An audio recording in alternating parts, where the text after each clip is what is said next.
A STF manteve nesta semana um inquérito que apura fake news disseminada pelo presidente Jair Bolsonaro envolvendo vacinas contra a Covid e o vírus HIV. Sobre esse tipo de investigação, nós vamos conversar com o advogado Ricardo Campos, que é especialista em direito digital e constitucional e professor da Universidade de Frankfurt, na Alemanha.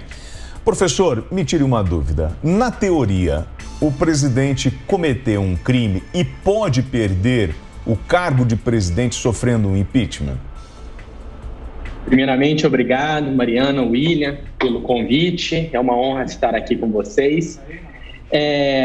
Essa pergunta é uma pergunta muito difícil de responder. Naturalmente, não existe uma resposta direta, sim ou não. Mas primeiro tem que se analisar a natureza desse inquérito, que surge, né, dentro do contexto do chamado artigo 43 do Regimento Interno do STF. Né? E o grande problema desse artigo é que ele foi pensado primeiramente para ofensas que fossem dirigidas dentro da sede do Supremo Tribunal Federal, dentro da dependência, isso está até no texto. E houve agora um alargamento do entendimento com abertura em março de 2019, então pelo presidente Dias Toffoli, do inquérito chamado Inquérito do Fim do Mundo, né? Então, é uma pergunta difícil, mas esse inquérito ele dá uma abertura muito grande que pode, sim, levar a uma certa complicação, até um embaraço jurídico, quando se coloca principalmente o presidente como foco desse tipo de inquérito. Doutor, bom dia mais uma vez, seja bem-vindo aqui ao Jornal da Manhã. O senhor acredita que seja um problema não existir uma legislação específica ainda prevendo a fake news? Ou o senhor acredita que esse projeto de lei em tramitação hoje no Congresso sobre a fake news surtirá algum efeito? Olha, eu participei das audiências públicas desde o início do inquérito do PL das fake news 2630. E ele se encontra, Mariana, num debate global sobre a transformação das responsabilidades das plataformas digitais. Né? Por exemplo, na Alemanha, eu sou docente na Faculdade de Direito de Frankfurt, e lá há um problema do discurso de ódio. No Brasil, o problema é outro, é fake news, mas o meio em que isso ocorre são as redes sociais, as novas plataformas digitais. Né? O grande problema que se debate é o que é a efetividade de um novo tipo de responsabilidade. Ela é necessária, mas ela esbarra em problemas sérios, que é a liberdade de expressão, né? Que hoje é articulada praticamente, eminentemente nessas plataformas. Então, elas têm também um dever de proteção, né? E qualquer legislação pode ocasionar uma limitação muito séria à liberdade de expressão. Professor, o nosso comentarista Paulo Pozonov, que está em Curitiba, tem uma pergunta para o senhor. Bom dia, professor. Bem, as notícias dão conta de que o STF também está querendo agora investir contra empresas que não têm representação aqui no Brasil, como Telegram e algumas outras redes sociais alternativas. O senhor vê chance disso prosperar? E isso não nos aproxima um pouco da China, que mantém um controle muito rígido também das redes sociais? Essa é uma pergunta muito boa para a gente, né? No contexto brasileiro, o problema inicial era o WhatsApp. Só que o WhatsApp tem um diálogo muito grande, né? Por ser ligado, né? Ser uma subsidiária do Facebook com o TSE. Ele tem um vínculo institucional dentro do Brasil. O Telegram já tem uma constelação totalmente diferente. Ele tem a sede nos Emirados Árabes e não tem diálogo algum com as autoridades de investigação, né? E é o mesmo debate hoje na Alemanha. A Alemanha hoje tenta trazer o Telegram para dentro da legislação que entrou em vigor em 2017. Agora, se isso aproxima da China, tem muito a ver com o ambiente institucional do Brasil, do judiciário, do legislativo, responde a essa demanda. A China não tem uma divisão de poderes, né? A possibilidade dos indivíduos postularem direitos individuais como há no Brasil. Então, essa resposta tem muito mais a ver qual que é o nosso ambiente institucional que a gente está vivendo hoje. Eu acredito que a gente está muito amadurecido. Trazer o Telegram para dentro da legislação, logicamente, poderia ser um risco à liberdade de expressão, mas eu acredito que o Brasil tem sim um amadurecimento institucional para dar conta da proteção dos direitos dos indivíduos dentro desses novos meios de comunicação. Professor, só acha mesmo que o Brasil amadureceu a esse ponto ou ainda nós estamos como crianças brigando na escola em função de polaridade, disputa por poder no país, em função justamente de toda essa polêmica envolvendo o digital? Eu acho que nós somos, sim, crianças e nos tornamos talvez mais infantis em algumas questões.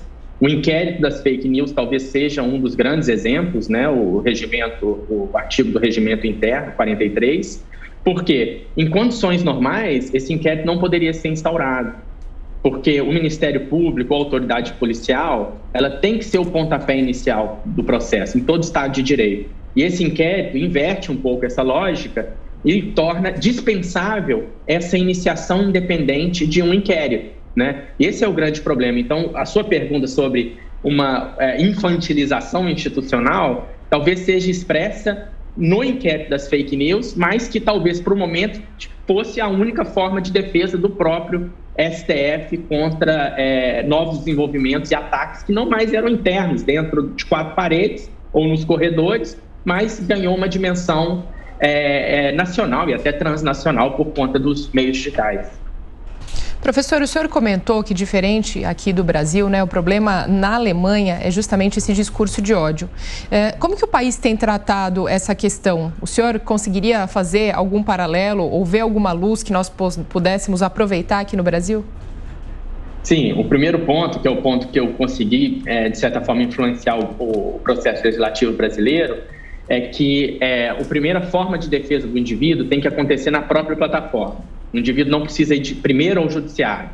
Só que isso não a plataforma decide como quer. Existem parâmetros que têm que ser ditados pelo Estado e também observado como está sendo decidido. Isso Mariana, é muito simples. Quem hoje entraria no judiciário para remover uma ofensa ou uma difamação?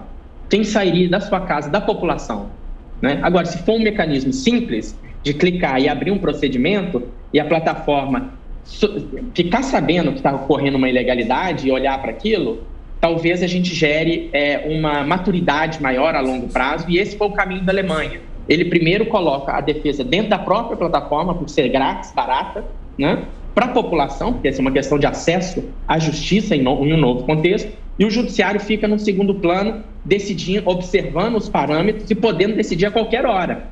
A plataforma decidiu errado, o judiciário pode intervir e falar, não, isso é uma ofensa à liberdade de expressão. Esse seria o principal desenvolvimento hoje no mundo, dessa migração para a defesa para o próprio serviço, que é praticamente uma infraestrutura da comunicação pública, né? Hoje as plataformas são praticamente uma infraestrutura privada da comunicação pública, né? Da constituição da esfera pública. Pouso 9. Professor, o William, né, na primeira pergunta, ele perguntou sobre a possibilidade de impeachment do presidente.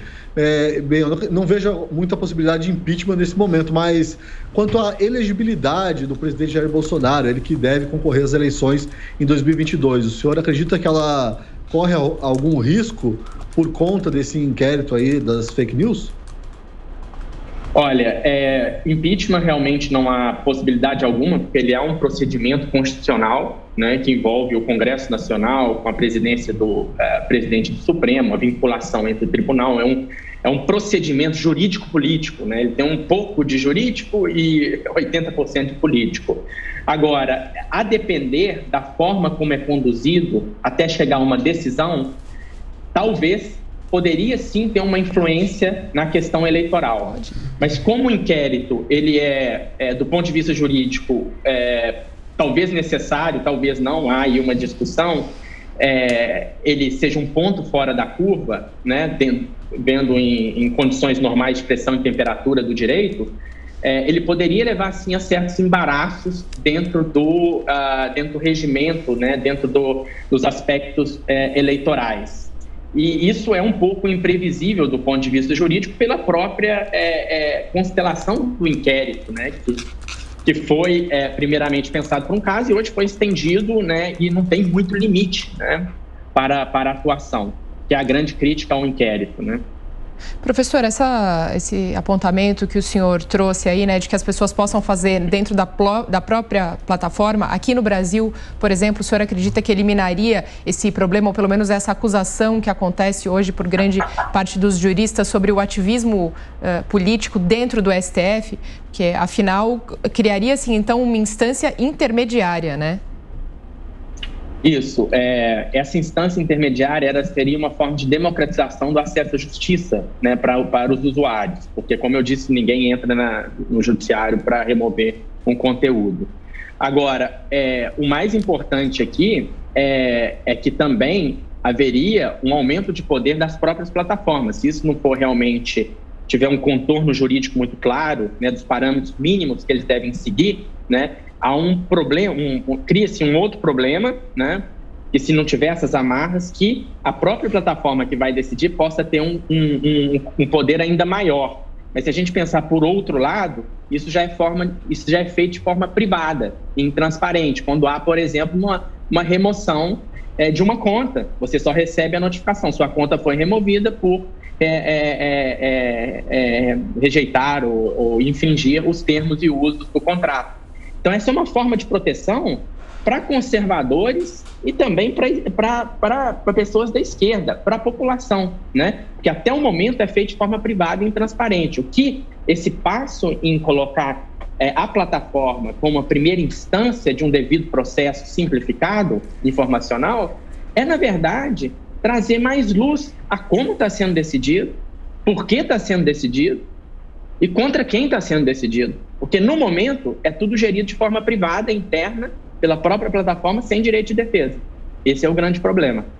Professor, eu queria fazer uma última pergunta para o senhor, porque em relação a esse mecanismo de controle, já existe esse mecanismo de controle dentro das plataformas. E é uma relação comercial. A empresa é minha, eu crio as minhas regras. E aí o governo precisa dizer para essa empresa que as regras são outras, porque a gente está falando de uma relação comercial, né? Excelente pergunta. E esse é o grande desafio. Ela inicia como uma relação privada, se aceita os termos e usos, na verdade é um contrato privado. O indivíduo é um contrato de adesão, você, indivíduo, na sua esfera privada, assina um contrato com uma empresa privada. Só que no segundo momento, ela ganha uma dimensão de infraestrutura. Se a gente olhar no direito constitucional brasileiro, toda dimensão coletiva, quando um veículo ganha uma dimensão coletiva, exigia-se um procedimento administrativo, uma licitação, por exemplo. Né? Por exemplo, ninguém pode abrir um sinal de televisão ou um sinal de rádio e, de repente, né? Só que agora, com as novas tecnologias, isso é muito bom. Qualquer um pode. Né? Um canal de por exemplo, da deputada Carla Zambelli é quase que que é uma querida, uma amiga, é um canal de televisão. E isso é muito importante. Eu posso ter um canal de televisão hoje dentro das plataformas digitais. Então, isso é uma democratização sem precedentes para a comunicação. O que não significa que não se deve exigir mínimos controles do Estado por ser um canal de televisão, equivalente a um canal de televisão e atingir muitas pessoas. Mas aqui, William, esse equilíbrio é muito difícil. A gente tem que preservar a autonomia privada. Hoje é impensável uma esfera pública sem essas empresas privadas. Eu sou professor na Alemanha, estou no interior de Minas, falando com vocês em São Paulo e passando no mundo todo. Há 30 anos atrás seria impensável. Isso é um avanço civilizatório que a gente tem que garantir. Então, por isso que os passos nesse debate têm que ser passos curtos para acumulação de experiência. Nenhum passo drástico, principalmente olhando a experiência internacional. Não podemos inventar aqui uma nova jabuticaba. Esse é o grande perigo, porque a gente sim vamos dar passos institucionais e evolutivos para trás, o que vai ter várias consequências negativas para a própria democracia brasileira. Bom, nos microfones aqui da Jovem Pan, Ricardo Campos, advogado especialista em Direito Digital e Constitucional, também professor da Universidade de Frankfurt. Muito obrigada, professor. Obrigado, Ricardo. Muito obrigado. Fico à disposição sempre, um jornal que eu sigo em todo lugar do mundo que eu estou.